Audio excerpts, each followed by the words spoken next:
espectadores virtuais, que a gente está transmitindo essa palestra ao vivo, via internet, para todo o Brasil. Então, gostaríamos de agradecer os espectadores virtuais, o O Cultural, que está fazendo essa transmissão. Então, tem uma grande abrangência essa palestra e uma grande responsabilidade por Queiroz aqui. Nós gostaríamos de agradecer as autoridades aqui presentes, representando o CREA São Paulo, o Eugênio Oliveira de Carvalho, representando o prefeito municipal de Promissão, Hamilton Luiz Foz, que está em viagem a São Paulo, o nosso secretário de Agricultura, Cláudio Corrêa Dadásio, representando a Câmara Municipal de Promissão, o Edson Rioei Yasunaga, representando o Gargaro, que é o presidente da Câmara, representando a loja maçônica Fraternidade e Justiça de Promissão, o Romualdo Antunes Santaella, que também é produtor rural, então ele está com uma dupla função hoje aqui. O diretor do jornal A Verdade, Flávio Marcelo.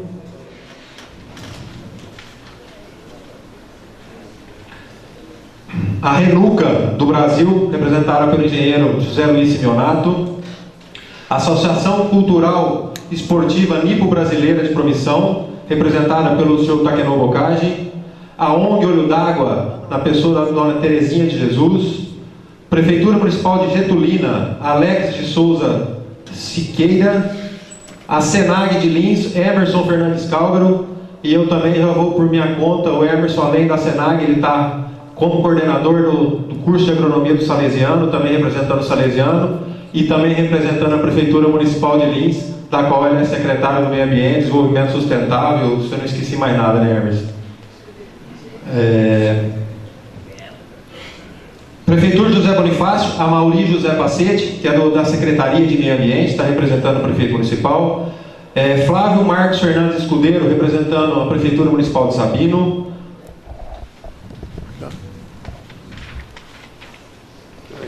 A SERP, Cooperativa de Edificação Rural de Promissão, na pessoa do seu presidente, Ivo Ferreira Grama, ex-prefeito municipal. Departamento de Meio Ambiente da Prefeitura Municipal, a Tânia Maria Chama Capelanes. A Aprocipan, o Norival Monteiro da Silva. A ONG SOS Rio Dourado, Angélica de Souza. A OAB de São Paulo, de Promissão, José Igor Costa. O Conselho Municipal de Desenvolvimento Rural de Promissão, representado pelo seu presidente, José Carlos Pontou Manhani. Peço desculpas se nós esquecemos de alguma, não anotamos, mas a gente vai revisar o protocolo até o final. De qualquer forma, a gente agradece a presença de todos e das demais autoridades aqui presentes também. Antes da gente passar a palavra para o Queiroz, o nosso presidente vai fazer a abertura oficial pela Senag. Boa noite a todos e a todas. Em nome da Associação dos Técnicos, Tecnólogos, Engenheiros e Arquitetos de Promissão, agradecemos a presença de todos, na certeza que teremos uma noite bastante proveitosa. Ao palestrante, o nosso muito obrigado por ter aceito o convite. A diretoria da Senac, muito obrigado pelo apoio. Ao CREA, à FAEASP, à UNAOP, pelo apoio incondicional que tem nos dado durante a nossa gestão. Muito obrigado a todos.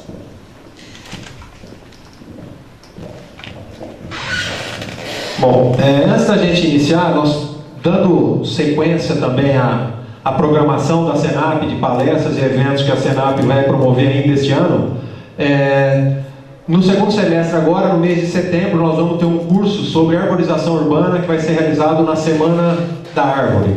Então, mais adiante a gente vai estar divulgando novamente as datas e o local onde isso vai ser feito.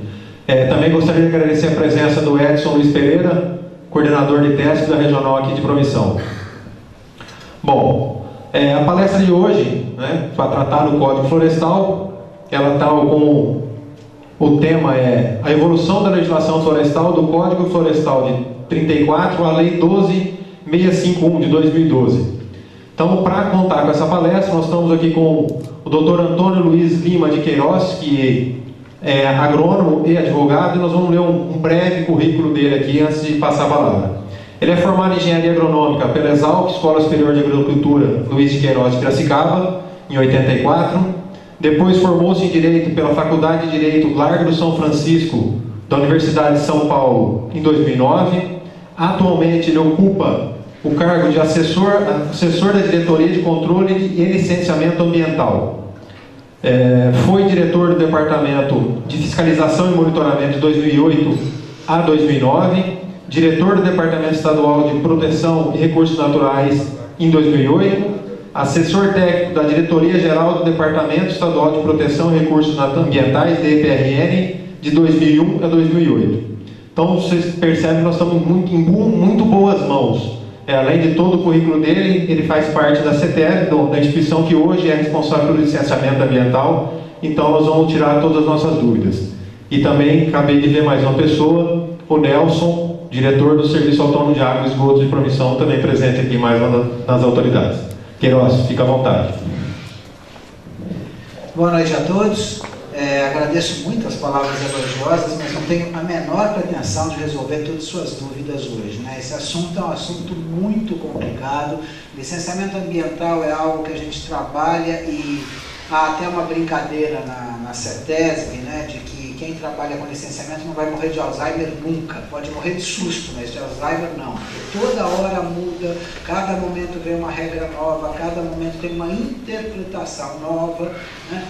Então, quando eu recebi o convite para dar essa palestra, a minha ideia qual foi? Foi tentar apresentar para vocês como que essa legislação evolui, né? Da onde que ela vem e como que ela está hoje. Sem essa visão, fica um pouco difícil da gente entender alguns conflitos que a lei tem hoje e algumas soluções que o órgão acaba tendo que dar para situações concretas. A situação do órgão licenciador é uma situação muito delicada, porque eu tenho que dar uma resposta para o administrado. Eu não posso falar, a lei está lá, mas a gente está com uma dúvida, então o senhor aguarda aí, deixa para abrir sua fábrica ano que vem, não abre hoje não, né? Deixa para fazer atividade depois. É necessário fazer uma interpretação da norma para poder aplicá-la. E nisso é importante também a gente ter em mente como que essas normas foram evoluindo ao longo dos tempos. Primeiro ponto interessante é esse, né? A gente fala assim, não, o novo código. Então, por isso que eu coloquei ali bem claro que nós vamos falar da Lei 12651 de 2012, que revogou expressamente o novo Código Florestal. Porque o novo Código Florestal é a nossa lei de 65, né? O Código Florestal antigo é o Decreto 23793 de 34. Quando vocês veem essa lista de diplomas legais aí, é a evolução que termina com essa Lei 12651 de 2012, que não é chamada de código, né? A gente acaba chamando de código pelo hábito, mas é a lei que veio acabar com o novo Código Florestal. Nós temos aí um desenho que começa em 34, na época do Vargas, com o Código de Águas, Código de Minas, Código de Caça, Código de Pesca e o Código Florestal. Em 65 vem o novo Código Florestal. Em 86, vem a Lei 7.511, que altera o Código. Em 89, outra lei alterando o Código. De 98 a 2000, de 96 a 2000, 67 medidas provisórias alterando o Código. No meio disso tudo, um monte de resolução do CONAMA. Olha, dava trabalho, viu? Ainda dá, mas dava mais trabalho. E nós temos agora essa situação da Lei Federal 12651, de 2012, né, regulamentada parcialmente pelo Decreto 7.830 de 2012, que é a lei que está vigindo e que a gente tem que aplicar hoje. Essa lei nova, ela traz alguns pontos antigos e alguns pontos novos. Os pontos antigos são as áreas de preservação permanente e a questão da reserva legal. Esses institutos são antigos, nós vamos ver como que eles foram caminhando ao longo do tempo, e ele traz dois conceitos muito importantes, muito novos e muito positivos, que é o Cadastro Ambiental Rural e o Programa de Regularização Ambiental. Eu diria que a melhor parte do código é justamente esse cadastro e esse programa de regularização ambiental, que vão dar um trabalho danado para serem efetivamente implementados, mas são instrumentos extremamente importantes que a gente tem que lutar para que eles funcionem. Vamos começar com a área de preservação permanente. De onde surge esse conceito, né? Esse conceito surge lá em 34, quando o legislador falou assim, precisamos proteger os cursos d'água, precisamos proteger as estradas, e tem florestas que protegem esses cursos d'água e essas estradas. É engraçado falar de uma floresta protegendo uma estrada, mas é a questão da erosão. Então, já lá atrás, em 34, eu tinha um papel da vegetação para prevenir erosão, para proteger o recurso hídrico, para preservar essa floresta protetora do Código de 34. Quando eu chego em 65, o novo Código Florestal, ele fala, olha, não vamos mais falar em floresta, vamos falar florestas e demais formas de vegetação. Essas formas de vegetação serão de preservação permanente. E, posteriormente, eu tenho o conceito da área de preservação permanente. Então, o que eu tinha lá, em 1934, era que serão consideradas de proteção aquelas florestas que se destinam a conservar as águas, evitar a erosão, fixar dunas. Então, em 34 eu já olha, essas florestas aqui são importantes. Então, eu não vou admitir o corte dessas florestas. É proibido, né? Mesmo aos proprietários, derrubar a vegetação protetora. Então, eu já tenho ali em 34 uma proibição de corte dessa vegetação que exerce, de alguma forma, uma função de proteção. Quando eu chego na lei de 65, eu falo, olha, as florestas que existem aqui no país, né, ressalvadas, aquelas que são de especial proteção, elas podem ser cortadas, né, mas eu tenho uma proteção específica das florestas localizadas em... E aí eu coloco, eu considero de preservação permanente a floresta e as demais formas de vegetação quando elas estiverem localizadas nesse local. Percebam que tanto em 34 quanto em 65, o que eu estou falando é de uma proteção a uma vegetação, né? Eu quero que aquela mata fique ali, não me corte a mata do lado do rio, não me corte a mata do lado de lago. Tem que ser preservado isso para proteger aquela água. Muito bem. A grande alteração ocorre em 2000. Em 2000, uma das medidas provisórias que foi sendo editada mudou o conceito. Disse o seguinte, olha, não é mais a vegetação que é de preservação permanente. Não é nada a vegetação, é a área. Olha, considera-se de preservação permanente a área coberta ou não por vegetação que tenha as funções de proteger os recursos hídricos, proteger o solo, preservar a biodiversidade, proporcionar conectividade, ou seja, a passagem dos animais de um ponto a outro. Então, essa área que tem essa função, ela passa a ser de preservação permanente. E essa é uma mudança grande, que causa um pouco de problema, né? Causa um pouco de problema, especialmente no ambiente urbano. Porque quando a gente chega no ambiente urbano, tem uma área lá que está localizada a menos de 30 metros. Mas é no centro da cidade, é o único terreno baldio que sobrou, né? E aquela área foi ocupada desde 1850. Pela letra da lei, ela é uma área de preservação permanente. Vocês vão ver que nós vamos ter que dar uma trabalhada nesse conceito, especialmente na área urbana, para conseguir aplicar a lei. E a lei 12.651, então, ela puxa esse conceito, que era da medida provisória, e está na lei. O que está na nossa lei hoje é isso, área de preservação permanente, área coberta ou não por vegetação. Rapidamente, porque era uma PP definida na CONAMA 4 de 85, com um critério para definir o que é morro, né? Antes de dizer que o topo de morro é uma PP, eu preciso definir o que é morro. Aí em 85 se falou, morro é um negócio que tem 50 metros de diferença entre a base e o topo, e tem no mínimo uma encosta com uma declividade acima de 17 graus. Bom, agora a regra mudou para 100 metros e a declividade média tem que ser 25%. Então, nós estamos com uma campanha na CETESB. Se você encontrar um morro no estado de São Paulo, por favor, nos avise que a gente está buscando para dar de exemplo. A maioria dos morros simplesmente perdeu essa proteção com esse novo cálculo. Tá? Vocês podem experimentar, olhar essa nova redação, porque, além de tudo, agora eu meço a altura do morro entre o ponto mais alto e o ponto de sela subsequente. Então, o relevão do lado, ele é assim, né? Vai indo bastante. Antigamente, eu procurava uma superfície de água adjacente, então eu ia buscar um pouco mais longe. Agora, se eu pego a sela, tudo bem, sobe uma vertente do morro, eu subo 100 metros, desce 40, sobe de novo, a diferença é 40. Sobe 200 metros, desce 50, sobe de novo, a diferença é 50 metros. Então, realmente aqui, topo de morro, a gente nesses 2 anos de aplicação da nova norma, não tivemos nenhum caso de licenciamento em topo de morro.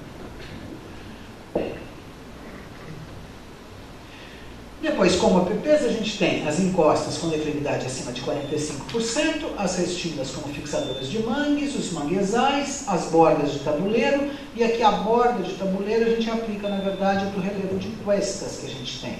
Ali, São Carlos, Botucatu, que avança aquele derrame, tem exatamente aquela feição de borda de tabuleiro. Na verdade, o tabuleiro em si é uma fisionomia mais característica do Nordeste, mas a gente aplica nessa situação pela similaridade da feição. PP de declividade, a gente tem o exemplo do Rio de Janeiro, em Teresópolis, né, questão das ocupações e dos deslizamentos. E a alteração aqui é que Duna deixou de ser APP e a Restinga também era APP nos 300 metros, esse texto foi tirado da lei. Muito bem, eu tenho a obrigação também de recomposição da vegetação, de área de preservação permanente. Atenção que essa obrigação de recomposição está ligada a ter ocorrido o corte da vegetação na área de preservação permanente. Aplica-se então o mesmo raciocínio que eu fiz com vocês a respeito da casa, né? Ah, sua APP, você cortou a vegetação da APP. Não, senhor, quem cortou foi meu avô em 1840, né? Nunca teve esse corte aqui. Então, essa questão da APP estar sem vegetação vai ser tratada quando? No programa de regularização ambiental da propriedade. Ou quando alguém quiser fazer uma compensação ambiental na sua área, né? Você não tem nenhum auto de infração nessa área de preservação, você não tem nenhum inquérito, tem uma indústria, tem um órgão público querendo fazer uma compensação ambiental e plantar na sua APP, que ótimo, pode aceitar, então ele vai recuperar a sua área de preservação permanente. A ideia da lei aqui é realmente que a APP exerça plenamente a sua função.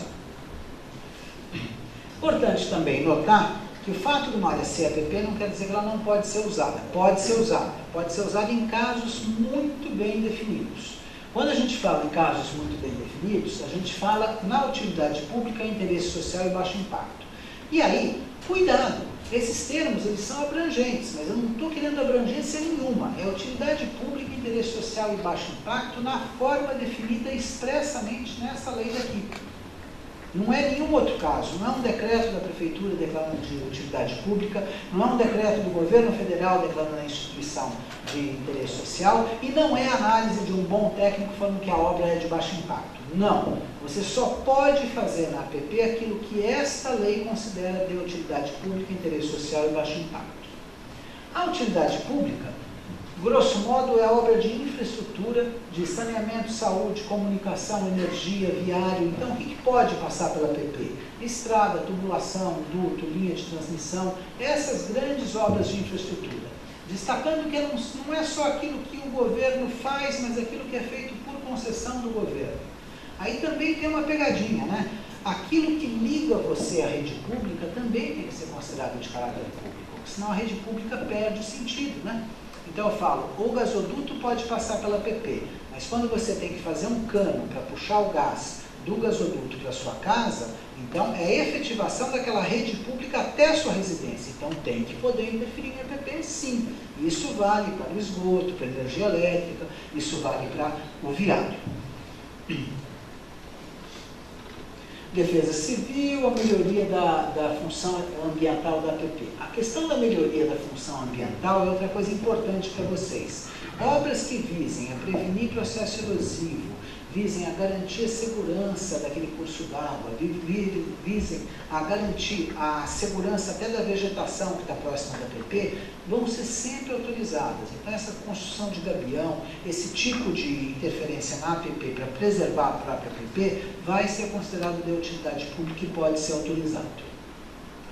Interesse social, o que tem bem de interessante aqui no interesse social é a implantação de infraestrutura pública destinada a esportes, lazer e atividade educacional e cultural ao ar livre, em áreas urbanas e rurais consolidadas. Então, aqui eu estou falando da implantação, principalmente de parques na área urbana. Isso é muito importante. Quando eu vou tratar de programas de recuperação de APP na área urbana, muitas vezes o objetivo não vai ser reconstruir uma floresta, vai ser recuperar aquela área que está degradada e, inclusive, recuperá-la para o uso da população.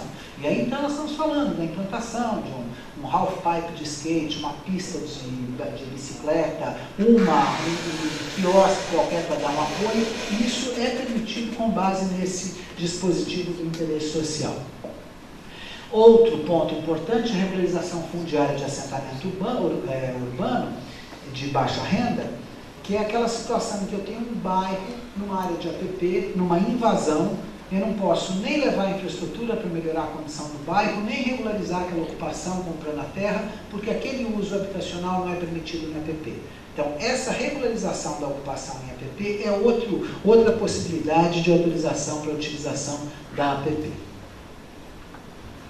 E, finalmente, o baixo impacto, que é aquilo que vai atender mais as atividades dentro da propriedade, as pequenas vias, a instalação para captação de água, a implantação de trilhas, construção de rampa de lançamento de barco, pequeno ancoradouro. Então, estas são interferências, né? A construção de cerca, a pesquisa e a coleta de produtos. Essas atividades de fazer cerca, fazer pequena passagem, captar água, elas dentro da propriedade, elas são consideradas de baixo impacto, tá?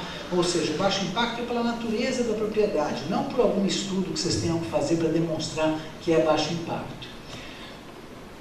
É interessante nesse sentido ver que o Estado de São Paulo ele buscou normatizar alguns vazios que havia na lei e conseguiu, né? A primeira questão é a questão do plantio de espécie agrícola, né? Teoricamente, os plantios agrícolas precisam de uma licença. Que licença que eu vou pedir para um plantio que se faz numa área já agricultada e cultivada há muito tempo, né? Depois de muito trabalho, surgiu essa resolução conjunta, a SMA, SA, SJDC, que fala, olha, atividade agropecuária que não vai cortar a vegetação ou interferir em APP, você vai se resolver com a declaração de conformidade da atividade agropecuária. Isso principalmente para obtenção de financiamentos agrícolas. Então você vai no site da Secretaria da Agricultura, declara o seu plantio, estabelece o que você vai fazer e é dispensado de passar pelo órgão ambiental.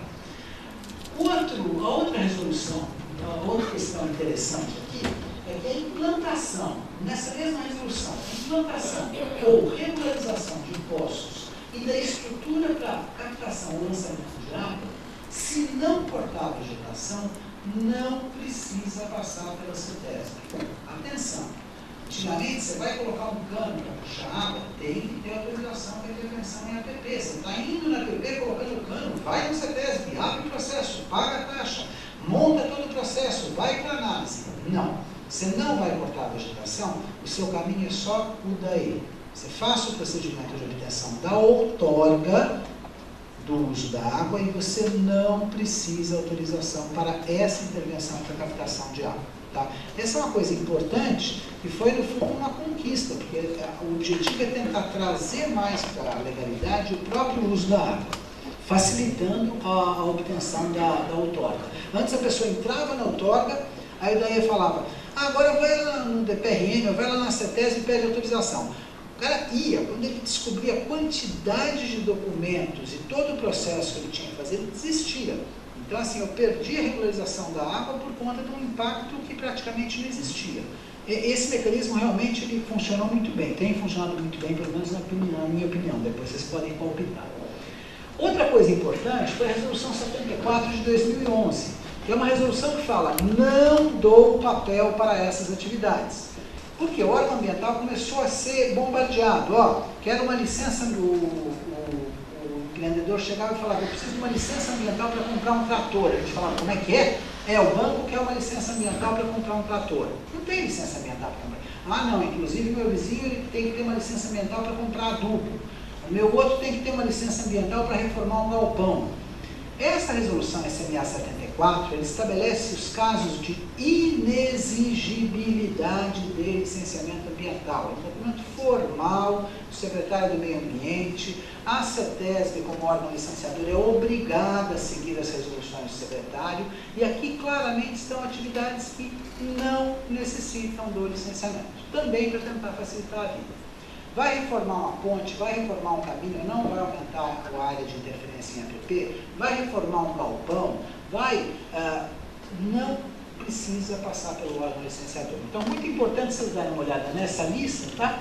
Que são as construções de galpão, reforma de galpão, construção de barracão, reforma de imóvel rural, aquisição de implemento máquina e insumo agrícola. A gente já teve que muitas vezes mandar essa resolução para o órgão financiador, dizendo, olha, se o cidadão está querendo comprar um implemento, você não pode exigir uma licença ambiental dele, porque no estado de São Paulo tem um documento formal da secretaria isentando desse tipo de licença. Tá? E o caráter de utilidade pública e interesse social é baixo impacto, na verdade, a diferença significativa é que para cortar a vegetação em área de nascente, só se for utilidade pública. É um detalhe, só para entender por que tem essa diferenciação entre utilidade pública, interesse social e baixo impacto. Bom, vamos começar a entrar agora na questão do imóvel rural. O primeiro é a questão da área rural consolidada. Já ali antes da palestra começar, já veio gente perguntando, é verdade que a APP reduziu? Não, a APP não reduziu, né? A APP continua dos mesmos tamanhos, fora essa questão que eu falei com vocês, da diferença no cálculo do curso d'água que foi para a calha, a APP é 30 metros, é 50 metros. O que a lei trouxe é o conceito de área rural consolidada, dizendo que quem ocupava uma área de APP em 22 de julho de 2008, com atividade agro-silvopastoril ou com edificações associadas a essa atividade, pode continuar, condicionado a que recupere uma parte dessa APP. E como que isso vai ser feito? Lá no programa de regularização ambiental. Mas atenção, ela permite que quem está ocupando continue. A lei não permite que quem não está ocupando ocupe. Isso é uma coisa um pouco injusta, porque na verdade o seu vizinho pode estar ocupando a APP com cultivo agrícola e ele vai continuar plantando e você não poderá, porque você não tinha aquela atividade rural consolidada em 2008. E isso é uma informação que a gente consegue fácil com a imagem de satélite. Isso é uma informação mais ou menos fácil de obter. Então, isso aqui vai ser muito importante no cadastro ambiental, quem for proprietário lançar todas as áreas rurais consolidadas para poder ter o benefício dessa questão da continuação da ocupação.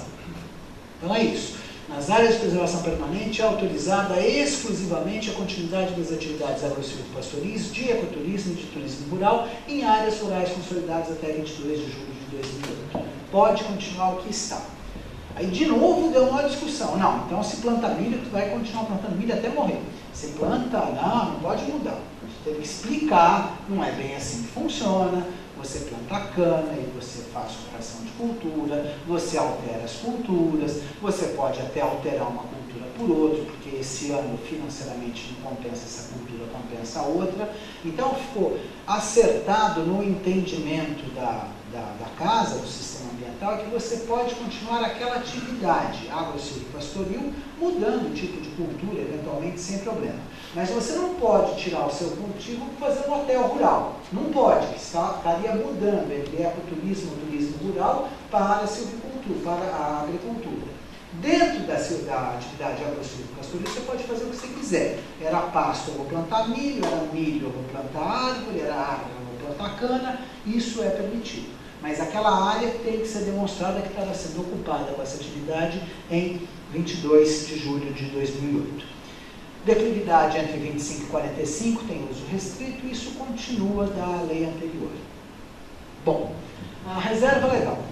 Reserva legal é um instituto também que não é novo, né? Foi inicialmente pensado como uma restrição ao corte da vegetação. Então, em 34 se falava, o proprietário não pode cortar mais que 3/4 do mato que tiver na sua propriedade, né? Tinha esse mandamento, mas nunca houve o menor esforço de se aplicar isso, né? Não tinha levantamento, mas havia essa obrigação de se preservar 3/4 partes da mata, né? A Lei 4771 em 65 mudou um pouco o enfoque, mas manteve o mesmo conceito. Falou assim, quer cortar mato? Pode, desde que não seja de APP. E só pode cortar se não tiver 20% de vegetação. Percebam, a manutenção dos 20% está condicionada ao pedido de supressão. E se você não pede para suprimir, você tem que manter os 20%? Na Lei 4771, não. Então, se você tinha 0 de vegetação, você jamais iria pedir autorização para cortar mato. Então, você não precisaria ter reserva. Simples assim. Você só teria que ter reserva no momento que você pedisse. A grande mudança ocorre com uma série de medidas provisórias. Entre 22 de agosto de 96 e 24 de agosto de 2001, são 67 medidas. E elas vão mudando na questão da reserva legal de uma forma significativa. Essa medida de 96 falava que a reserva na região amazônica era 50% da propriedade. 4 anos depois, a reserva na Amazônia passou a 80% da propriedade. A medida 1736, de 98, falava, computa todas as APPs na sua reserva legal. Tem que contar as APPs para somar aqueles 20%. Aqueles 20% é as APPs e mais um pouco.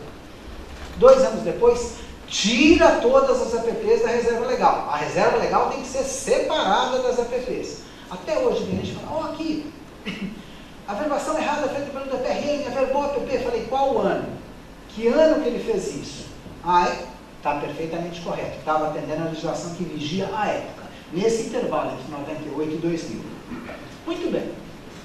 E, finalmente, a grande mudança, na verdade, veio com essa medida provisória 95650, é a mesma essa que falou para o cara do reservatório comprar a APP, é a mesma que institui o que é utilidade pública. Eu diria que é uma medida provisória que o texto mais mudou a Lei 4771. Esse novo dispositivo falava assim, é o seguinte, para cortar precisa ter 20, e quem não tiver 20 tem que plantar. Agora mudou o enfoque. E essa medida provisória mudou, porque ela não fala mais, pode cortar desde que mantenha 20, ela fala, todo imóvel rural tem que ter. E ela ainda aponta, quem não tiver tem que plantar de novo, conduzir a regeneração natural ou compensar em outro lugar. Aí a coisa pega, porque agora pegaram todos os imóveis rurais. Então essa foi a grande mudança. A obrigação da reserva legal passou a ser uma obrigação do proprietário do imóvel, sem entrar no mérito de ter que ter ou não, de ter vegetação para cortar ou não. Muito bem. Com relação a esse conceito, o Estado de São Paulo teve que regulamentar essa compensação. Por quê? Porque a lei falava assim, pode compensar. E como é que vai compensar? Né? Dependia de regulamento. O Estado de São Paulo foi, editou 2 decretos, um em 2006, outro em 2009, para atender quem falava, não tenho reserva aqui, minha área está toda com cana, quero compensar lá. Ah, tá bom. Então a regra vai ser essa, para a gente aceitar a sua compensação naquele local. Então esses 2 decretos, o 50889 e o 53939, eles regulamentavam a compensação. A nova lei traz de novo a compensação, mas ainda não foi regulamentada. Então, o que acontece? Esses dispositivos que eu tinha, eu tenho condição de...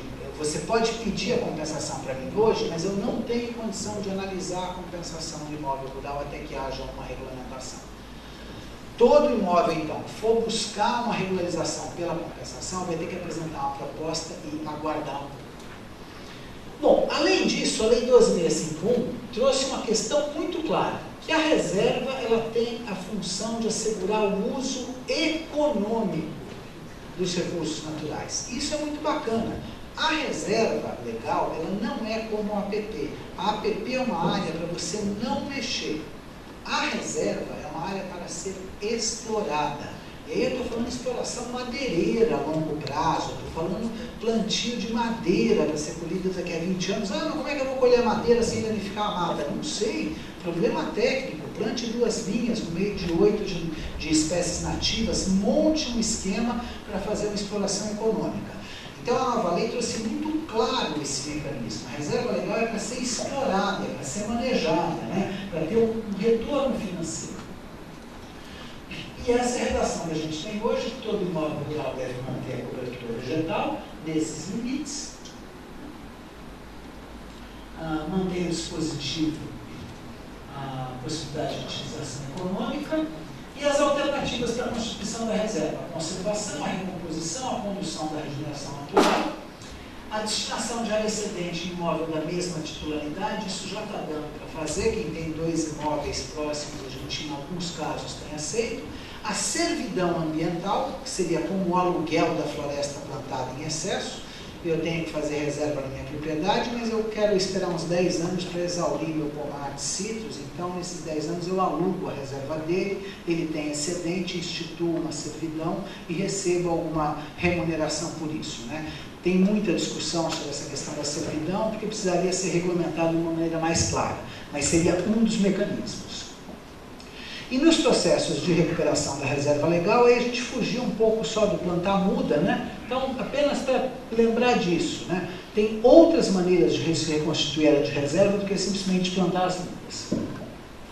Eu tenho que readequar, recompor a reserva em 20 anos, tem 1/10 em cada ano, a regra antiga era em 30 anos, 1/10 a cada 3 anos. E não havendo supressão de vegetação, você pode computar toda a área de APP na sua reserva legal. Então aqui voltamos para aquela situação de 98, você vai constituir a reserva na sua propriedade, vai ter que cortar a vegetação? Não, então você pode usar as APPs. Isso é muito importante, porque isso, inclusive, vai reduzir o que alguém que não tem mato na sua propriedade para constituir a reserva vai ter que buscar na forma de compensação, na forma de aquisição de uma outra área. Você trabalha com essa verbação das suas APPs. E a condição que é necessária para isso, eu tenho 3 condições obrigatórias. A primeira é a inscrição no Cadastro Ambiental Rural, que felizmente já está funcionando. A segunda é que a APP esteja em processo de restauração. Então tem que ter um projeto de recuperação da APP em andamento. Esse é o ponto positivo desse dispositivo. E finalmente não pode ter conversão de nenhuma nova área na propriedade. Não pode cortar a vegetação na propriedade. Então, esse mecanismo daqui é a situação agora para o cômputo das áreas de preservação permanente na reserva legal. Eu tenho 2 dispositivos que estão dando muita discussão, que são o artigo 67 e o artigo 68. O artigo 67, ele fala que nas propriedades que detinham menos que 4 módulos fiscais em 22 de julho de 2008, a reserva será constituída pelo fragmento de vegetação existente na propriedade. Então, uma primeira leitura, não, se você tem vegetação, vai ser aquela vegetação. Só que aí veio o decreto 7.830 e trouxe uma definição de fragmento, dizendo que fragmento é vegetação em estágio avançado ou primário de vegetação. Caramba, eu não vou encontrar isso. No interior eu vou encontrar muito estágio médio, avançado eu não vou encontrar. Ah, então você não tem fragmento, então aplica a regra geral. Então isso aqui está uma confusão danada. Para piorar um pouquinho a coisa, ou para melhorar, tem que lembrar que aqui em São Paulo, tanto a Mata Atlântica, protegida pela Lei Federal 11.428, quanto o Cerrado, protegido pela Lei 13.550 de 2009, essas vegetações não podem ser cortadas para o uso rural. Então, em princípio, essa vegetação vai ter que ser preservada. Então, talvez a melhor saída seja, estas vegetações, né, independente do estágio, elas serão consideradas como a reserva daquele imóvel.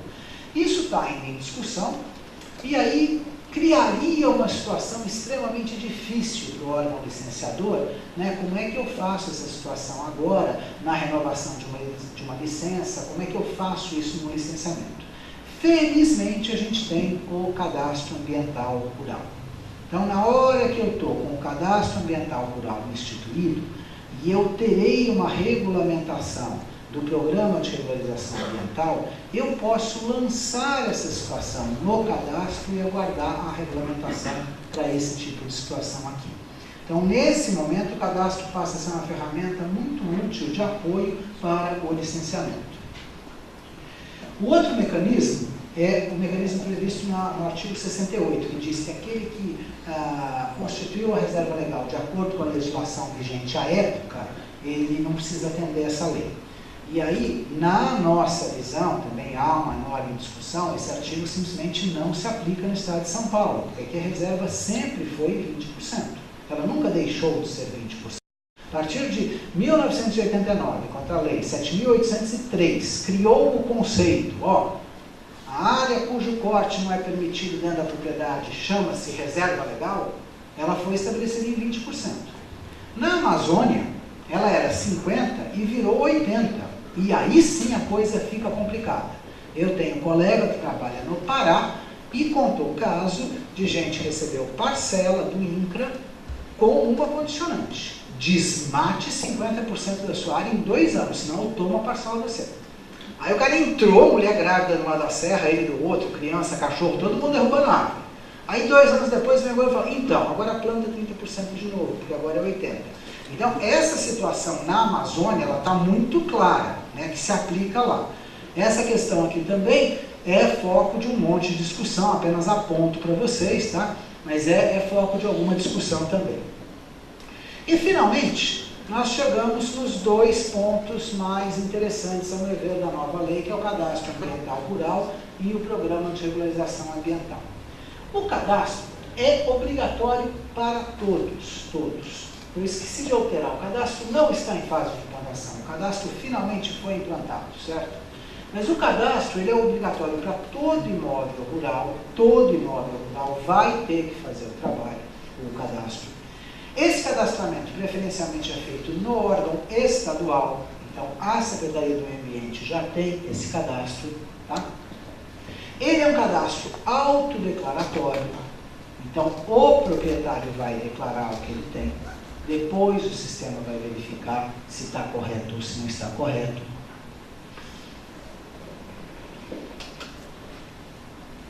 E existe um prazo de 1 ano, contado a partir da edição da Instrução Normativa 2 de 2014, que foi agora em maio. Então, agora em maio, a ministra do Meio Ambiente falou, o cadastro está implantado. Então, todo mundo vai ter que se cadastrar no prazo de 1 ano. O Estado de São Paulo ele já havia criado o seu cadastro por meio desse decreto estadual. Então, nós montamos a base de cadastramento, ela está disponível, vocês entram nessa base pelo site da Secretaria do Meio Ambiente, falam, vou fazer o meu cadastro. Entra com sua identificação, CPF, nome da propriedade, município. Na hora que aparecer município, vocês serão conduzidos a uma planta, uma imagem aerofotogramétrica, um levantamento feito pela Implaza de São Paulo em 2012, com ótimo detalhamento para o seu município. E aí, vocês serão instados a desenhar os limites das suas propriedades, a delimitar as APPs, a delimitar as áreas de uso consolidado, a área que vocês já têm de reserva legal, desenhando em cima do mapa ou carregando um arquivo. O que é importante deixar claro? Se vocês quiserem entrar no sistema, colocar o nome, CPF, nome da propriedade, cansei, não vou fazer mais isso, deixa lá. Vou agora, eu tenho um arquivo aqui que é o limite da minha propriedade, vou carregar. Pronto, carreguei o limite da minha propriedade. Cansei de novo. Enquanto o cadastro não for validado, ele é como uma declaração de imposto de renda que vocês ainda não enviaram. Pode ir mexendo à vontade no cadastro, pode ir colocando as informações. O cadastro tem um meio de preenchimento que já projeta as áreas de preservação permanente. Então ele já desenha, a hora que você desenha o curso d'água, ele já vai lançar a APP. Detalhe a área que está ocupada pela vegetação, a área que está ocupada pelo cultivo. É importante notar que o cadastro é uma ferramenta boa para o proprietário. Eu cansei de tentar resolver caso de auto de infração ambiental lavrado por limpeza de pasto, né? O cara está usando pasto, ficou usando pasto, depois de 3 anos está cheio de arbusto, ele entrava para cortar, suprimindo vegetação nativa em estágio inicial de regeneração. No momento que a gente tiver um cadastro, essa área estiver cadastrada na sua propriedade como área de pasto, é área de pasto. Eu tenho informação dentro do sistema. Mas como é que vai ficar quando sobrepuser uma propriedade com outra, não sei desenhar direito, invadir na área do proprietário? Isso é um problema do sistema. O sistema vai pegar, vai avaliar o que está sobrepondo, o que está dando de engano e vai devolver, vai pedir uma explicação. Vocês dois são vizinhos. Explica como é que o rio dele entra no seu e desaparece. Cadê o rio? Onde está o rio que veio de lá? Ou eu vou a campo para verificar. Mas o detalhamento do cadastro vai ser feito no prazo que o sistema tiver. Ele vai começar a validar esses cadastros lá na frente. O que é importante é que o proprietário terá atendido ao dispositivo legal. Ele se cadastrou, ele está cadastrado. O que a lei exige hoje é cadastre-se. Esse é o primeiro ponto. Com relação ao licenciamento, aí muda um pouco de figura. Porque como você pode mudar a informação do seu cadastro a qualquer tempo, eu vou ter que pedir no processo de licenciamento documento físico.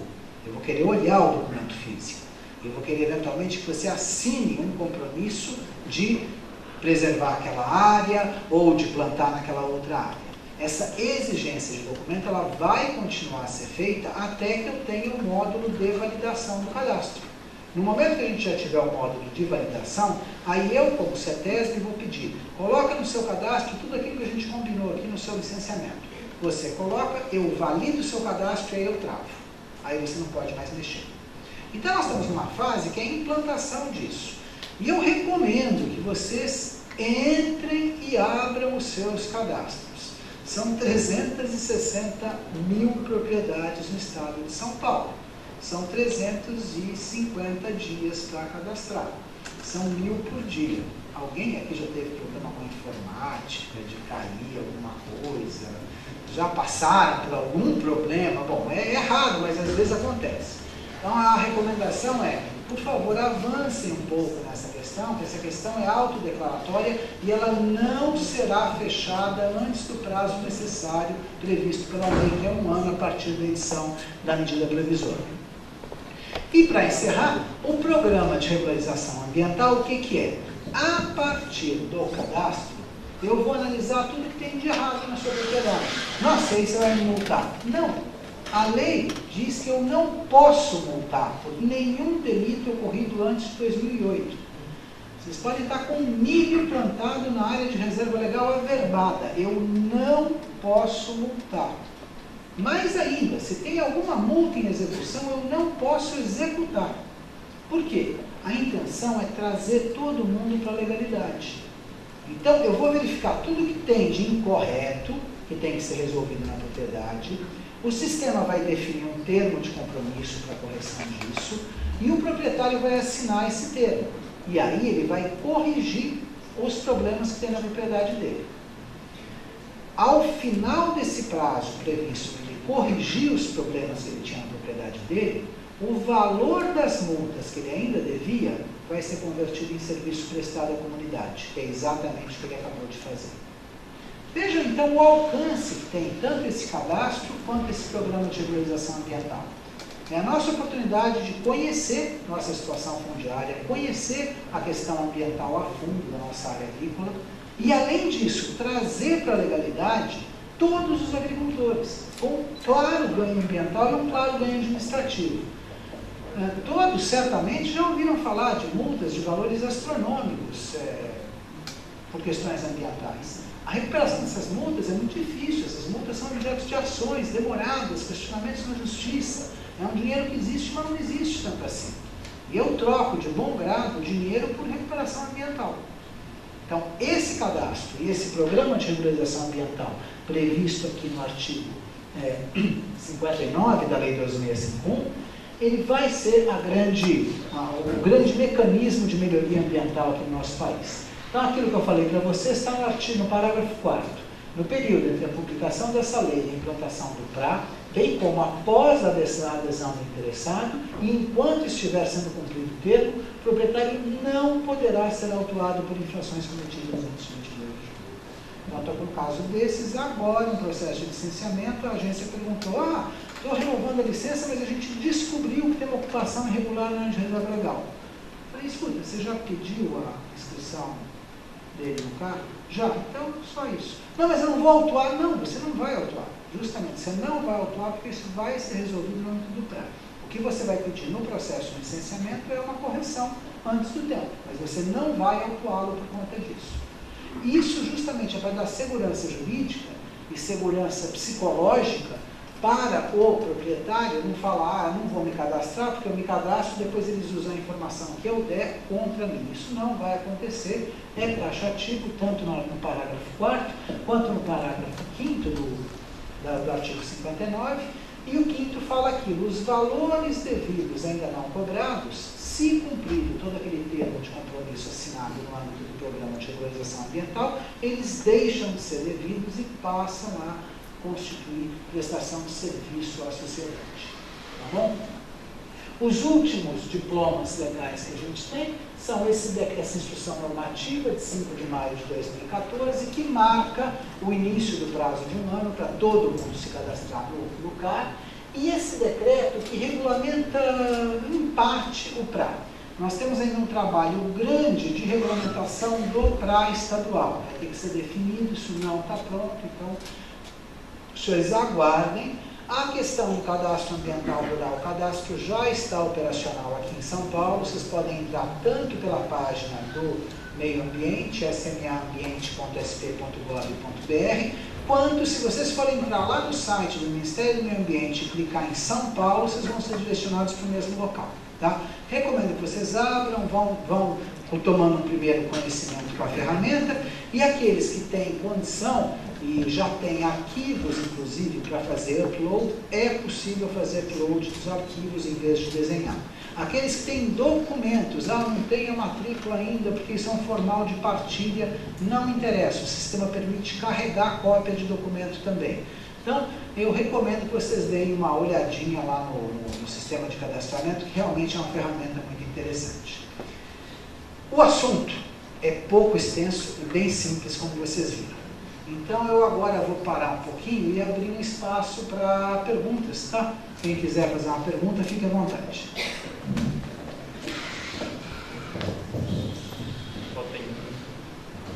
Bom, quem gostaria de fazer pergunta, a gente pede que se dirija até aqui à frente para usar o microfone para que todo mundo possa ouvir e possa partilhar da dúvida. Antes de alguma pergunta, eu tenho uma. Com relação à agricultura familiar, principalmente em Promissão, no município, nós temos 1.300 propriedades de agricultura familiar. Se tem alguma diferença com relação ao APP, em função dos 4 módulos fiscais, se tem alguma diferenciação disso ou não. Muito a gente ouve o pessoal perguntar, mas que a APP é 5 metros, a APP é 10 metros, como é que é isso? E outra coisa, se tiver diferença, se um proprietário ele tem 2 propriedades com até 4 módulos rurais, a soma de ambas, evidentemente, ele vai passar nisso. Isso se aplica à propriedade ou ao produtor? Um monte de pergunta numa só. Isso se aplica à propriedade. A propriedade é o conjunto de áreas contíguas que um mesmo proprietário explora. Então, a propriedade não é matrícula. Agora, se eu tenho a Fazenda São João aqui e a 10 quilômetros da Fazenda Boa Vista, são 2 propriedades, eu vou analisar a lei para cada uma.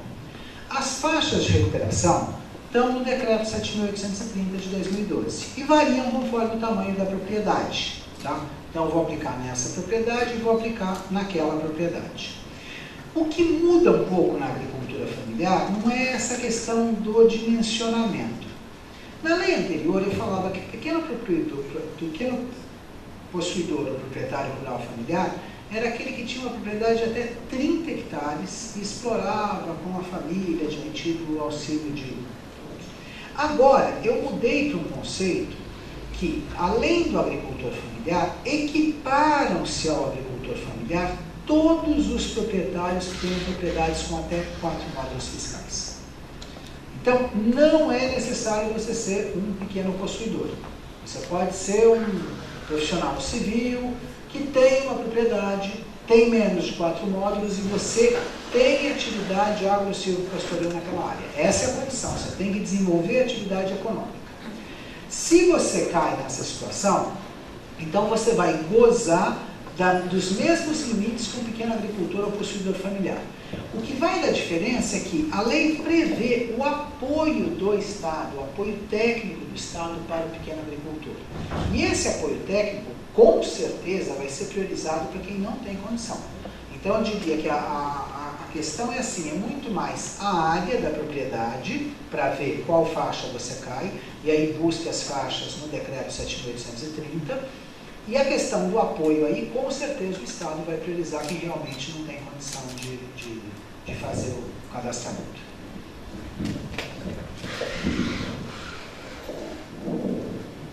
Todo mundo entendeu tudo, então como é que faz?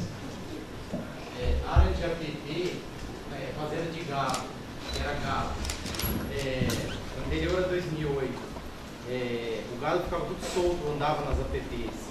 Essa área de APP, ela era consolidada, então eu posso continuar com o gado nessa área? O que vai acontecer é exatamente isso. Você tem uma atividade agro-silvopastoril consolidada, olha lá o decreto 7.830, vê qual que é a faixa que você vai ter que recuperar e se prepare para recuperar essa faixa. Tá? A pastagem é considerada, sim, uma atividade agro-silvopastoril. O que não vale é terreno abandonado há muito tempo, mas se você demonstra que estava exercendo atividade e continua exercendo, vai aplicar, sim, os termos da lei.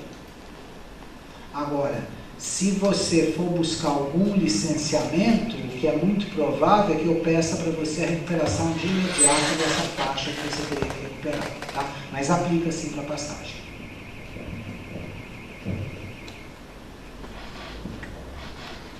Nós temos muita situação de ranchos à beira do rio.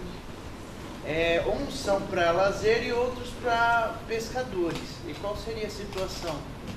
Rancho à beira de rio. Então, o rancho está no rio ou está na represa? Essa é a primeira pergunta que a gente tem que fazer. Porque quando você faz o barramento, Então o lago daquele barramento se estende ao longo do rio. Se você estiver do lado do lago da represa, então você vai se beneficiar daquele artigo 62. A APP, se for um barramento anterior a 2001, a APP vai pular para o limite máximo, aquilo que estava irregular não vai mais estar regular. Se você está no rio, essa construção não é admitida pela nova lei. Então, em princípio, continua irregular. Tá? O rancho de lazer, ele não goza do benefício previsto do artigo 61A. O galpão para guardar o trator goza. Então, não só a atividade agropecuária, como aquela infraestrutura que ele tinha ali próximo, um galpão de armazenamento de semente ou de trator, esse vai poder continuar e atender a regularização lá. O rancho de lazer, se ele estiver na APP do Rio, ele continua irregular. Não houve possibilidade de regularizar com a nova lei. Se for a moradia dele, também está regular. Se for a moradia dele, continua regular. E se for para a questão da pesca? Se ele for um pescador, se ele desenvolver atividade de pesca, em princípio não está previsto, mas eu tentaria entrar como atividade agro-silvopastoril, mas em princípio isso não está previsto. Tá? Na verdade, não tem previsão para isso. Agora, a maior parte dos ranchos são de lazer, né? Pelo que eu conheço. Agora, tem uma parte grande que está, como eu disse, em reservatório. Esses, por enquanto, está tudo resolvido.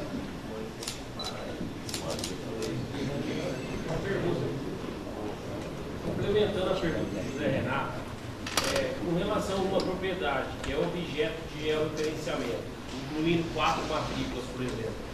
Na hora que eu for cadastrar o CAR, que é no SICAR do Estado de São Paulo, eu vou cadastrar a propriedade única e lançar lá as várias matrículas? Isso. Você tem espaço para lançar uma tabela de matrículas. Você pode lançar quantas matrículas você quiser. Independente se concluiu o GEL ou não. Independente se concluiu o GEL. A grande questão do CAR é que o cadastramento é algo que não olha a propriedade para a questão fundiária. A questão fundiária resolve no cartório.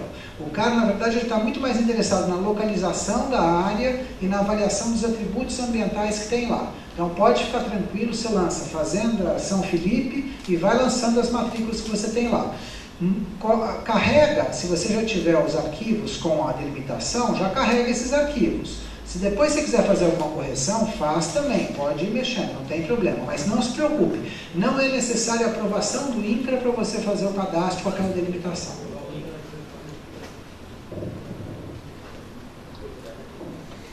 É Queiroz, né? Queiroz. Uma dúvida minha. Tem alguns produtores rurais, eu trabalho em Guarantã, sou agrônomo lá da Casa da Agricultura. A questão cartorária aí no caso, vai incidir algum imposto, essa mudança no CAR, em questão de cartório, em relação ou não? Não paga nada.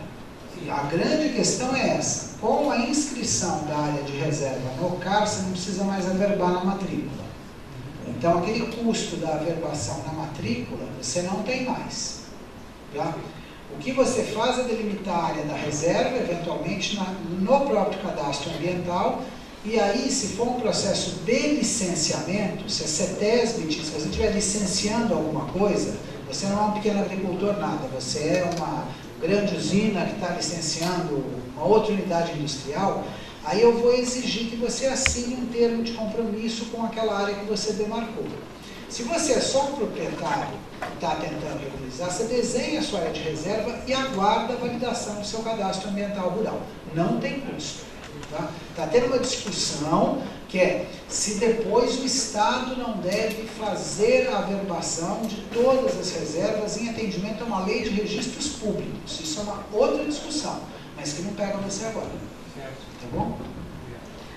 Para eu me registrar no CAR, eu posso fazer no computador na minha casa ou eu preciso de ter a assessoria de um engenheiro ambiental? Qualquer um consegue.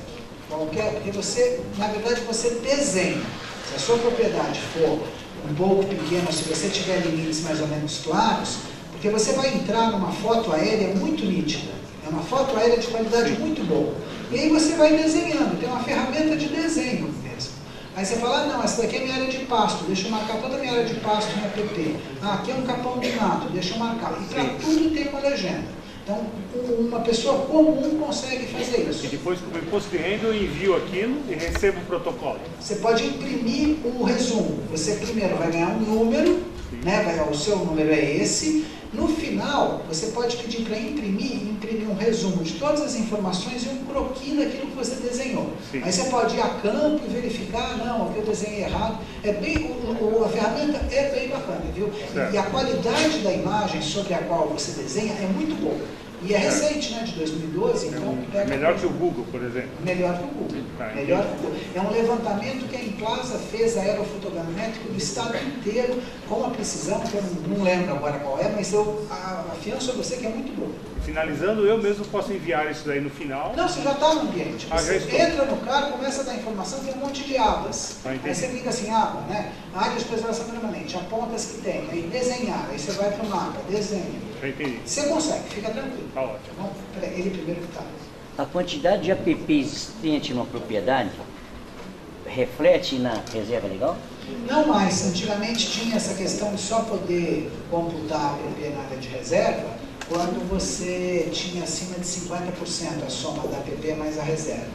Agora, se você tiver uma propriedade com 80% de app, você vai ter que averbar as 80% como reserva. E aí você vende isso depois como cota de reserva ambiental. Se você tem 10% de app e 20% de mato, aí você fala, então posso cortar 10% do mato fora da app. Não pode, porque na hora que você for cortar, não pode pôr app na reserva. Então você faz o quê? Mantém os 20% de mato e averba os 10% da app. Fica com quanto de reserva? 30%. Vende os outros 10%. Então cria-se uma possibilidade de um mercado da cota de reserva ambiental. E essa sim vai demorar um pouco mais, porque essa cota, por enquanto, ela tem um mecanismo de ter que ser averbada na matrícula e não se sabe direito como vai ser a transação dessas cotas. Com o mecanismo da servidão, ou mesmo da compensação do imóvel, você já pode usar isso, mas isso vai valer muito dinheiro. Excesso de reserva legal, na minha opinião, vai valer bastante, porque não vai ter reserva para todo mundo, né? Então, acho que vai valer bastante. Então não diminui a reserva legal? Não. E seringal, eucalipto, vai ser considerado? Não, é cultivo, ele pode ser considerado se você for um pequeno agricultor ou possuidor rural familiar. Para esses é possível o cômputo dessas espécies, tá? Para o proprietário comum, não. Eu aceito reserva, tem que ser área de vegetação nativa. A seringueira dá uma complicação, primeiro porque ela é nativa da Amazônia, não é daqui. O segundo é que o plantio é homogêneo, então também não dá para substituir a reserva. Então, esses plantios industriais de eucalipto, pinos, de seringueira, eles poderão ser incorporados na reserva se você for um pequeno agricultor ou possuidor rural familiar. Tem essa previsão na lei. Eu sou integrante de uma ONG de proteção ambiental. Eu não tenho propriedade rural. Nós, a ONG, temos condições de acessar o cadastro de determinada propriedade rural para ver se tinha app ou nascentes, alguma coisa assim? Hoje você ainda não tem, tá? Porque hoje o sistema está sendo implementado, ele ainda não está fechado, inclusive. Então a informação que eu tenho no sistema não é boa, porque ela pode mudar a qualquer momento. Na medida em que os cadastros forem sendo validados, a ideia é que o cadastro vire um banco de dados de alcance nacional. Então isso vai ser aberto. É que eu não posso abrir, é como se eu abrisse uma declaração de imposto de renda que a pessoa não terminou ainda. Eu preciso esperar, né? Mas no futuro será aberto, sim. Queiroz, entrando na pergunta do colega aqui, partindo da premissa que as propriedades estavam obrigadas a averbar no cartório de registro de imóveis com 20% da reserva legal, certo? Na legislação anterior. Você disse agora que quem fizer o cadastro no CAR está desobrigado de averbar a reserva legal. Então está abrindo um precedente a nova lei. Todos os produtores que não tiverem a reserva legal averbada ainda estavam irregulares, estão em condição de se regularizar. Então, a lei agora é taxativa. Até agora, isso não estava acontecendo. Então, até agora, o que acontecia? Vocês sempre tem que ver em duas situações diferentes, tá? Quem está pedindo licença na CETESB e quem é o produtor que está entrando só no cadastro para se regularizar. Se você fosse me pedir uma licença, você é um grande produtor e veio pedir uma licença, falou que era reserva. Você falou, minha reserva está aqui, mas agora eu não preciso averbar mais. Eu falo precisa sim, porque o CAR não está operante. O CAR ainda não funcionava, até 5 de maio não funcionava. Então, esse ano, nos processos de licenciamento, eu estava exigindo a averbação da área de reserva legal para dar o licenciamento. Agora o cadastro começou a funcionar. Agora eu peço o quê? Assina um termo de compromisso de preservação de reserva legal. Assina, isso é um título executivo. Se você não cumprir, eu vou acionar você, inscreve isso no cadastro e me dá um resumo do cadastro. Está ótimo, está aqui sua licença. Para quem não está pedindo licença, você não precisa mais averbar. Aí você pode ser interpelado, eu quero que você mostre a sua área de reserva. Você delimita ela no CAR. Delimitou ela no CAR, está desobrigado de averbar. Essa que é a lógica. Entendi, pela nova legislação. Pela nova, não, pela nova. Mas até então era obrigado não, a averbar no cartório. Até então era obrigado a averbar. Claro, na verdade, quem estava irregular vai estar regular agora com o cartório. Na verdade, assim, o que acontece é que ele estava devendo uma área de reserva, né? Então não é que ele vai ficar regular, ele vai se cadastrar no CAR e eventualmente ele vai declarar que ele quer regularizar a sua situação no programa de regularização ambiental, ele quer fazer uma compensação da área de reserva, ele tem mecanismos para fazer. Mas eu, nesse momento, por força dessa lei, eu não posso multá-lo. Eu não posso tomar nenhuma medida corretiva contra ele. Simples assim. Agora, assim que abrir o prazo do programa de regularização ambiental, se ele não aderir ao programa, aí eu vou poder multá-lo.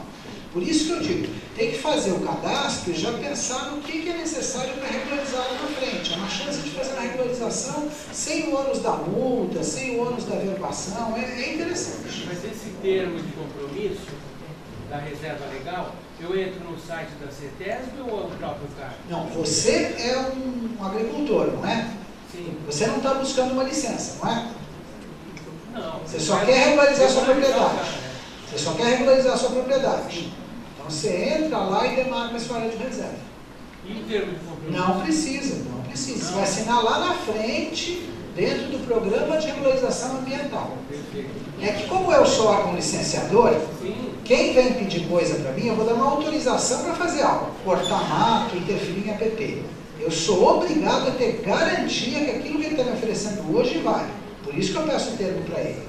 Você é o proprietário, que já está buscando a regularização. Você entrou no cadastro e está guardando o programa. Você não precisa de termo nenhum por enquanto. E para casos que a gente tem o termo assinado, já fez a Constituição, mas por questão de registro, de cartório, a gente não foi feita a regularização, a averbação em Você não averbou, você tem o termo assinado. Eu tenho o termo e a reserva constituída. Demarca no cargo, acabou, resolveu o seu problema. Isso na questão de licenciamento. Comunica o órgão licenciador, fala em atendimento à exigência de averbar, informo que aquele termo lá que foi devolvido para o lado do cartório, agora está devidamente demarcado no cadastro ambiental rural. Imprime o resumo e entrega na agência.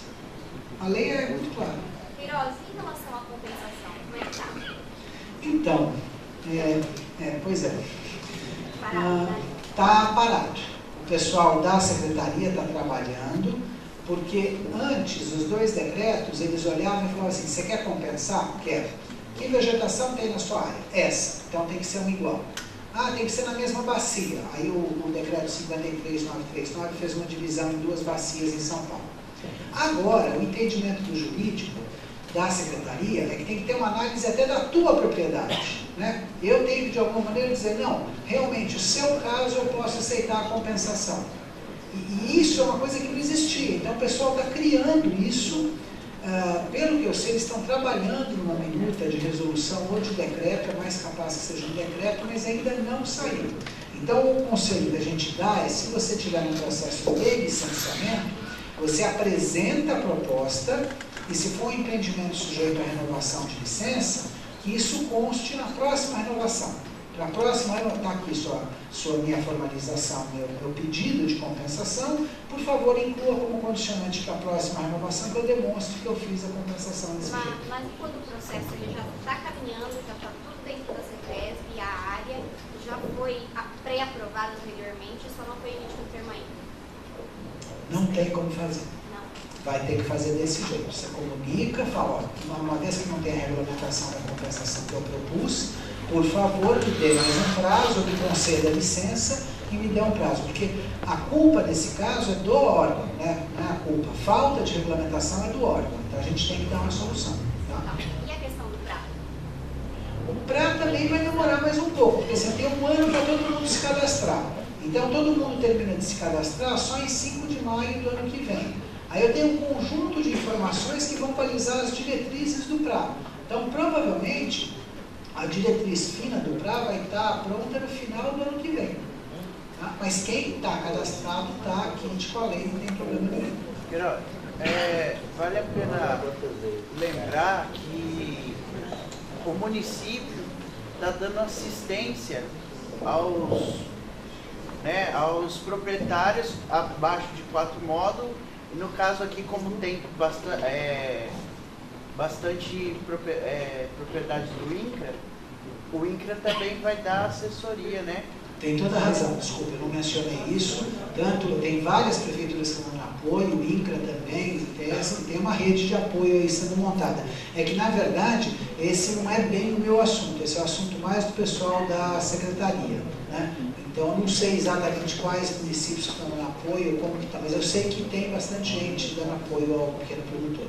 Queiroz, Oi. você falou lá do georreferenciamento. Propriedade acima de um determinado tamanho tem que ter o GEO para fazer o... Não. Não precisa? Não. O teu problema com o GEO é com o INCRA. Aqui não. Aqui você vai desenhar, você vai colocar o polígono da sua propriedade numa imagem que a gente já vai te fornecer. Se você tiver o arquivo para fazer o carregamento, melhor. Você já carrega. Se não, você desenha. Como eu tinha dito antes, o CRA, ele não entra no mérito de questão fundiária, ele entra no mérito de questão ambiental. Então, fica tranquilo, esses detalhes assim, é rolo para resolver no INCRA e no cartório. Essa questão nossa aqui é mais ambiental do que cartorial. Certificação florestal. Existe uma exigência no lugar para ser mato, ser cerrado? Existe alguma... O ideal, que a pergunta é se tem exigência para tipificar a vegetação. Na verdade, o que está sendo pedido hoje é assim, remanescente de vegetação nativa. Ponto. Detalha lá e coloca. O pessoal está discutindo isso, porque o problema é que se eu detalhar, aí fica difícil para o particular fazer. Porque, peraí, é médio, é inicial, é avançado, complica um pouco. Então, nesse primeiro momento, você delimita a área de vegetação nativa. Isso vai ser um problema para ser resolvido pelo sistema depois. Muito conflito. Não, coloca fragmento de vegetação, se eu não me engano, o layer tem esse nome, é fragmento de vegetação nativa. São várias camadinhas que você vai desenhando. Esse é remanescente de vegetação, ou vegetação nativa na propriedade. O PRA vai ser feito depois do cadastro ser feito, né? Isso aí já não está aprovado ou não? Já não foi. Não, tem diretrizes básicas dadas pelo governo federal. A lei falava assim, o governo federal vai dar uma diretriz genérica e o Estado vai aprimorar. Então, o governo federal editou o decreto 7.830 e esse de agora, que eu esqueci o número. Mas agora falta o afinamento do Estado. Mas ele existe, não tem? O PRA vai acontecer, está tranquilo. Os seus eventuais ilícitos anteriores a 2008, você vai resolver nessa questão. Você não pode mais ser autuado. Você só pode ser autuado por algum ilícito que você tenha cometido depois de 2008. Né? Antes, mesmo essas coisas de interferência com área de reserva, ocupação indevida de APP, não vai ser agora que vai se resolver. Tá bom? Por conta da... Não é uma pergunta. Por conta da transmissão pela internet, me chegou uma pergunta por SMS. Um produtor que ele tinha um TAC assinado, que ele deveria recuperar uma área onde ele fez uma intervenção no APP, ele fez essa recuperação e no TAC também estava que ele deveria averbar os 20% de reserva legal. Esse prazo já venceu por conta de N coisas, ele não conseguiu averbar. Ele está em processo de averbação agora. Ele tem que averbar por conta desse TAC assinado ou ele entra nesses benefícios? Depende do TAC, né? Depende do que está sendo chamado de TAC. Se é um termo de ajustamento de conduta firmado com o Ministério Público, ele tem que assinar. Se é um termo de compromisso, termo de responsabilidade de preservação de reserva legal, aí a mesma pergunta que alguém no meio me fez. No termo dele está escrito que ele deveria averbar... Sim, está em todos. Não, mesmo se é um documento interno nosso, é a nossa praxe. aprovei sua área de reserva, agora leve isso ao cartório e averbe na matrícula. O que acontecia? Voltava muitas vezes por questão de imprecisão, falta de referenciamento, não sei mais o que. Tá. Aí ele continuava tendo que averbar. Agora ele volta e faz como eu falei ali, comunica que ele inscreveu essa área no CAR e que ele vai cumprir, que ele considera o termo bom, que ele vai cumprir, mas que ele não vai averbar em função da nova lei. Queiroz. Zé, pela Nós trabalhamos no exército, e a gente existe a declaração de conformidade oficial de pecuária. Você falou que são as mais simples, né? Por exemplo, o doutor chega e quer, dentro da APT, abrir um bebedouro para animais aí. O que é nosso? Não tinha, não era limpeza, né? Já tinha, quer fazer limpeza, quer abrir, pode. Então, se ele vai cortar a vegetação, ele cai no licenciamento. Se ele não vai cortar a vegetação, ele cai numa instalação para captação e condução de água. Quem vai captar água é o próprio animal, o bebedouro. Né? Você poderia fazer essa leitura para tentar passar, mas aí não pode ter supressão de vegetação protegida. Tá? Se tiver vegetação em estágio inicial, ele tem que passar para licenciamento, não tem jeito. Se não tiver vegetação, você faz o gancho com aquele parágrafo que eu mostrei para vocês. Abre o canalzinho, é uma estrutura para captação de água. Tranquilo, né? E o pessoal faz isso até com, você pode fazer com casa de bomba, você pode fazer até uma estrutura maior para captar e conduzir água. O problema é a outorga do DAE. Veja, se já tem outorga, você pode, desde que você não corte vegetação. Pelo menos na manifestação do DAE. Você precisa ou se encaixar, porque, na verdade, o texto foi alterado. A primeira redação desse parágrafo era assim: dispensa oitiva da CETESB na implantação de estrutura para captação de água, desde que ele tenha outorga. O texto que está agora é diferente. Desde que ele tenha outorga, vírgula, quando couber. Então, se você tem uma declaração do DAE que não precisa de outorga para aquele uso, e se não vai cortar a vegetação, você pode construir por essa resolução conjunta. De roda d'água. Aí tem tal. Isso aí depois de novo, pode fazer a instalação. A implantação de roda d'água é para captação de água? Se ela é para captação de água, a roda d'água é uma estrutura para captação de água em APP sem supressão de vegetação. Ela cai nesse parágrafo da resolução conjunta SMA, SA, SJDC 1 de 2011. As estruturas para captar água que você faz sem cortar a vegetação só precisam da manifestação do DAE. Ok?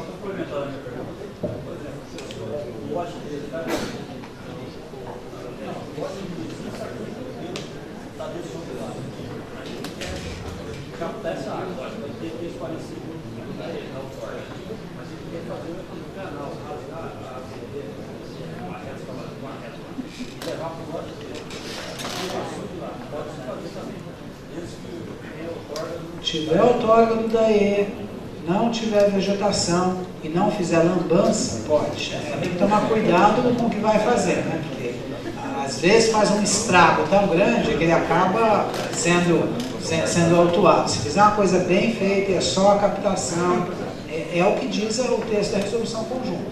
Mas tem que evitar. Exatamente. Queiroz, a minha fazenda é composta de várias matrículas, porque eram antigos sítios.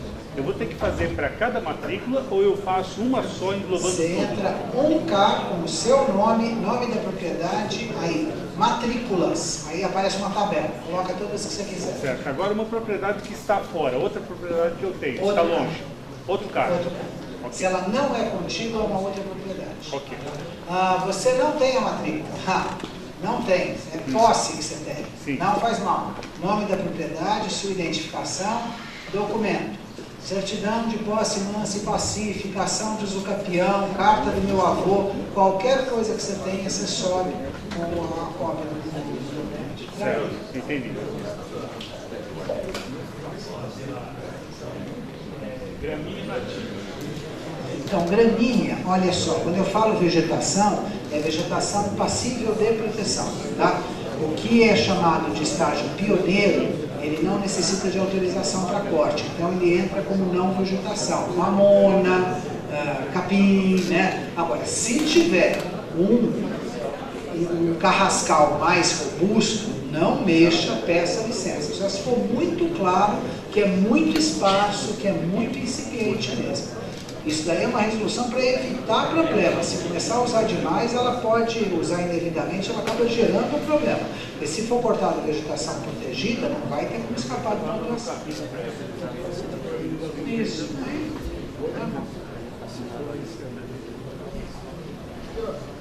Reserva legal é obrigada para toda a propriedade, dependendo do tamanho.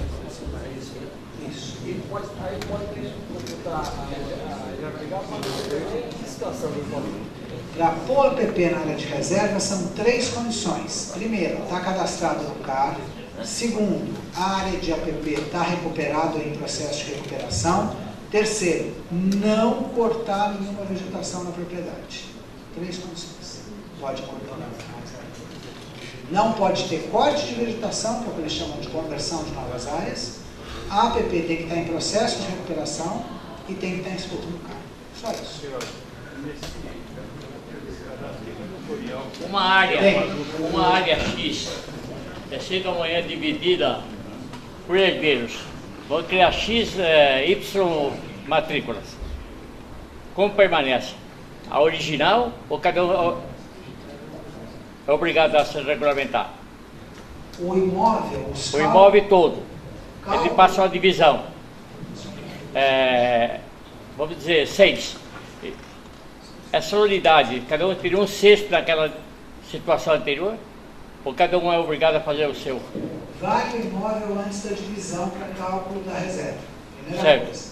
Calculou a reserva, cada um aplica na sua.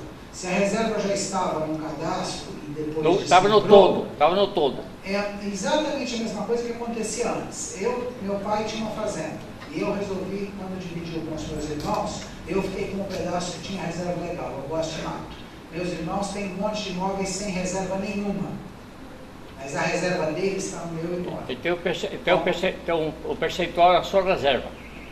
Oi? O percentual do meu irmão é 0. O meu é 80, 90. Então não se preocupe. Aquilo que foi acertado para o imóvel antes da divisão, vale depois da divisão. Muito obrigado. Isso já era feito antes. O que eles estão agora trabalhando é como é que vai fazer isso quando todo mundo já tem cadastro. Então, na verdade, já foi feito o cadastro de um grande depois desse cadastro dividido. Então, tem que ter uma ferramenta que extinga esse cadastro, crie os outros, mas referencia ao... Que vale na situação primeira. Exatamente, antes da divisão. Tutorial para preencher tem. Se vocês entrarem na página, tem instruções para como preencher, tem bastante... Não trouxe. Está na página da ambiente.sp.gov.br. Herói, por gentileza, qual a data última de levantamento fotográfico satélite das áreas rurais e urbanas? Satélite passa todo dia. Satélite fotográfico, o levantamento que a gente tem é de 2012. 2012. Tanto rural como urbano? O estado inteiro. Cobertura do estado inteiro. Na hora que você entrar, você vai ver um grau de detalhe muito bom. Como que eu considero uma APP que tem vereda uma área recuperada? Ou como que eu faço a recuperação ambiental de uma APP composta por vereda?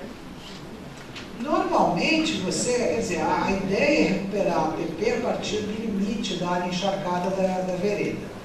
A questão é, o que você vai recuperar dentro da vereda, né? Não vai ser plantar uma floresta densa, não vai ser fazer um plantio de muitas espécies. Então, é um projeto de recomposição que vise aquela feição. Então, privilegiando palmácea, né? É um projeto para restabelecer aquele tipo de vegetação. A gente tem insistido muito nisso. A recomposição ambiental do APP, ela deve buscar se aproximar daquilo que existia ali, né? Senão foi um negócio meio sem pé nem cabeça. Essa pergunta é por conta conta do cálculo da reserva legal que pode aproveitar uma APP recuperada. Então, eu queria entender quando a minha APP... Não, veja bem. Para você incluir a APP na área de reserva, basta que ele esteja em processo de restauração. Então, assim, se aponta aquele monte de APP, não tem nada. Aí você tem um projeto. E o teu projeto, óbvio, você não vai começar a plantar agora.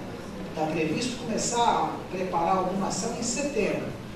Foi aprovado pelo órgão, se considera que aquela APP já está em processo. Isso aí nós vamos facilitar ao máximo. Você tem que apresentar uma proposta de recuperação com um cronograma.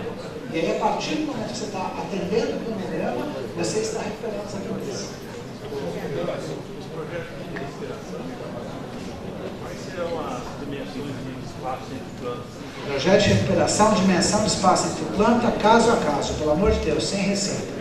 Sem receita. Inclusive, no slide que eu mostrei, é isso. Não vou plantar, vou fazer poleiro de árvore, vou fazer nucleação, vou deixar uma galharia ali para atrair bicho. Qualquer coisa serve. Por quê? Porque uma vez que você está no cadastro ambiental rural, se esse negócio não der certo, ele está marcado como área de recuperação. Eu volto, a gente avança depois de outra maneira. Mas, por favor, não tem receita de bolo para recuperação, não. Três perguntas. É o seguinte, fala mais alto. Pessoal, eles requisitam muito para fazer o barramento dos córregos dentro da APP, né? Isso só com licenciamento, né? Segundo, o aproveitamento do agricultura familiar pode se fazer e o plantio não nativas, frutíferas, dentro da APP, pode se fazer também? Bom, não pode cortar lenha na APP. Essa lenha, em princípio, ele não pode usar. Pode plantar exótica na APP se ele for pequeno agricultor ou possuidor rural familiar no esquema de agrofloresta. Tá? Se por acaso morreu uma árvore e ele vai cortar e vai usar para lenha, ele teria que entrar com pedido de autorização para depois conseguir emitir um documento de origem para usar essa lenha. Em princípio, ele não pode tirar lenha da APP. Agora, plantar abacaxi no meio da floresta pode, plantar café no meio das árvores pode, não pode fazer sistema agroflorestal. Sistema agroflorestal. Bom, gente, olha, na verdade... Licenciamento para fazer aterros, para represamento? Represamento precisa. E no caso você falou, consertar uma ponte que já existe ali, sem abrir mais nada, só a ponte, e no caso do aterro, como vai reparar? Reparo, aterro? Se for só o reparo, você pode fazer. Tá? Agora, aquela coisa de reforma de instalações para captação de água. Você entraria naquela resolução conjunta SMA, SA, SJDC 1 de 2011. Tá? No caso da ponte do caminho, você entra na resolução SMA 74 de 2011, que fala que a reforma de ponte ou estrada sem norma de referência está dispensada de autorização. Você pode mexer. Não, ele já existe, agora você vai ter que regularizar no DAE. Tá? Essa questão de barramento você vai ter que regularizar no DAE. O seu água no DAE. O que nós fizemos foi, havia dois problemas, o DAE e a CETESB. A gente tirou um problema, vai no DAE e regulariza. Ok? Nossa, nós somos da Secretaria de Planejamento Urbano, mas os licenciamentos também dessas áreas ambientais parece muito para a gente lá a questão aí dos anos. Como você disse que as chácaras de recreio e lazer nas áreas em que foram de represa formadas nos rios e não na parte do reservatório, esse pessoal teria que, a rigor, estar irregular. Muitas dessas propriedades aqui em Promissão, principalmente, o pessoal já até mitigou essa influência da APP, essa intervenção, com plantio de árvores exóticas, nativas e frutíferas, enfim. Já houve uma compensação florestal, mas o programa Cidade Legal, que veio lá na edição a acolher esse pessoal, agora está tendo uma outra tendência. Eles não estão aprovando esse tipo de loteamento, regularizando, por conta de que a prefeitura teria que declarar isso como interesse social, né, para ter algumas prerrogativas. Então eu te pergunto, existe a possibilidade ainda dessa regularização desses empreendimentos, se eles seguirem o que o Programa Cidade Legal fala, ou eles terão que realmente destruir o que fizeram, como tem exemplos no estado aí por aí? A resposta tem duas partes. Primeiro, tem que estar atento se ele está na margem do rio ou do reservatório. E não é fácil, não sei. Você já foi no gestor para saber até onde vai o reservatório? Você já pegou esse dado? Não, porque a primeira coisa é essa. O reservatório vai até quilômetros além da represa. Porque ele não está mais no leito do rio. O leito ficou maior. Então, você tem situação que você fala, estou no rio, não está não. Você vai lá na SESC, você vai lá em Furnas, fala, não, até aqui é o reservatório. Se for o reservatório, a APP segue aquela regra do artigo 62. Essa é a primeira solução. A segunda solução, a regularização pelo Cidade Legal vai seguir justamente a regularização fundiária prevista na lei. Então, se conseguir regularizar pelo Cidade Legal, tudo bem. Vai resolver esse problema, tá? Então são duas questões diferentes. Tome cuidado só com isso. Às vezes você acha que é o rio e não é o rio, é o reservatório. Tá? Tem que ver até onde vai o reservatório. Isso o gestor da barragem tem. Ele fala, o meu reservatório vai até a cota com a 894. Quando você vê, você está lá, a água está na 894. Está dentro do reservatório ainda. Um pouco mais complicado. Talvez fique mais fácil. Ok? Bom, gente, então olha, o assunto, como vocês viram, é um assunto simples. A gente, em pouco tempo, resolve todas as dúvidas, né? Sem falar que eu dei uma corrida aqui que deve ter gente que deve ter se perdido, mais paciência. É pouco tempo para muita coisa. Queria só deixar esse recado, que a gente está à disposição para bater um papo. Acho que é muito importante o órgão ambiental vir e conversar com o cidadão, com o usuário, explicar como que a gente vê. Tem coisa que não depende da gente, tem coisa que depende de regularização, mas essa que foi a ideia. Agradeço muito o convite, tá? E estou à disposição aí, também do pessoal, na hora que for preciso.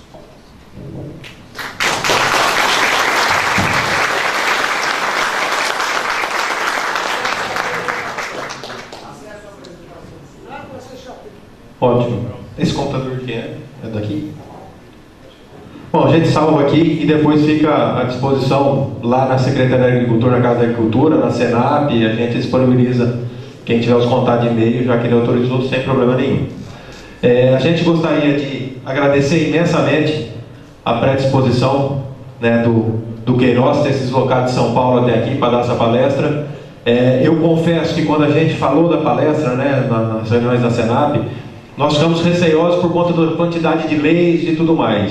E brilhantemente você falou de todas as leis, sem falar número de leis, sem cansar a plateia, que o pessoal está aí e com certeza continuaria até mais tarde. Então, os nossos parabéns, nossos sinceros agradecimentos a você, ao Dr. Antônio Luiz Lima de Queiroz, assessor de diretoria de controle e licenciamento ambiental da CETESB.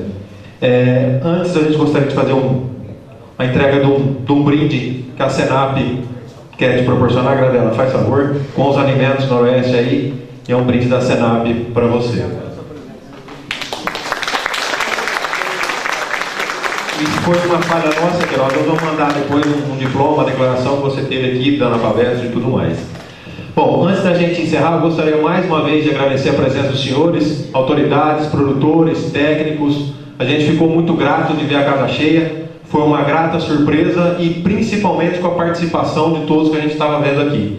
E também com a participação do pessoal que está assistindo via internet, que, como eu falei, né, deu o resultado que mandaram até um SMS que estava vendo em casa e falou, tira minha dúvida aí. Gostaria de agradecer também à Prefeitura Municipal, no nome do prefeito Hamilton Luiz Foz, pela sessão gratuita desse anfiteatro, que foi possível a gente conseguir abrigar vocês e acomodar vocês de uma forma bastante confortável. Então, nosso muito obrigado para a Prefeitura. Agradecer também aos nossos parceiros, né? A UNAOP, né? É a União das Associações de Arquitetura e Agronomia do Oeste Paulista, a FAEAS, Federação das Associações de Engenharias de Arquitetura e Agronomia do Estado de São Paulo, o CREA São Paulo, na pessoa do Eugênio aqui presente, que nos ajuda e é com recursos oriundos do CREA que a gente consegue fazer esses eventos. Então, nosso muito obrigado. Mais uma vez, muito obrigado a todos. A Senap agradece imensamente a presença de todos, imensamente a palestra e a disponibilização do material pelo Queiroz. Tenham uma boa noite a todos e até um próximo evento. Muito obrigado.